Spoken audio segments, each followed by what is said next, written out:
We continue our reading of Lest We Forget, a daily devotional by author George R. Knight. Today's reading, October 22. The Baptism of Adventist Education, Part 2. He who has an ear, let him hear what the Spirit says to the churches. Revelation 3:22. The Holy Spirit had a great deal to say to the church and its educational program during the 1890s. Not only were Ellen White, A.T. Jones, and E.J. Wagner taking the message of Christ and His righteousness to the churches and camp meetings, but the General Conference had also established an annual Ministers' Institute in which Adventist clergy could meet for several weeks each year to study the Bible and the plan of salvation. The newly energized Prescott decided to do the same for the denomination's educators during the summer of 1891 at Harbor Springs.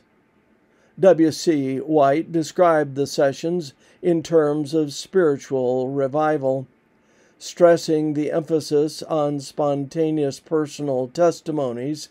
He noted that each day began with Jones' expositions of the book of Romans. Ellen White also spoke on such topics as the necessity of a personal relationship with Christ, the need for spiritual revival among the educators attending the convention, and the centrality of the Christian message to education. Prescott asserted at the 1893 General Conference session that Harbor Springs had marked the turning point in Adventist education. While the general purpose up to that time, he claimed, had been to have a religious element in our schools, yet since that institute, as never before, our work has been practically rather than theoretically upon that basis, showing itself in courses of study and plans of work as it had not previously. Before Harbor Springs, the teaching of Bible had held a minor place in Adventist education. The convention, however, adopted a recommendation calling for 4 years of Bible study for students in Adventist colleges.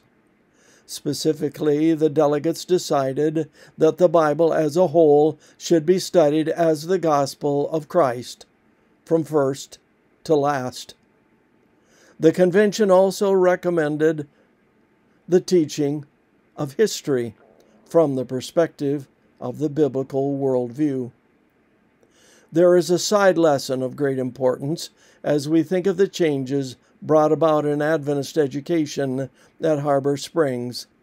That is, when we really understand the centrality of Christ to our lives, it will affect everything we do as both individuals and as a denomination. Educationally, if our salvation depends on Christ, we had better get to know Him. This concludes our reading today of Lest We Forget.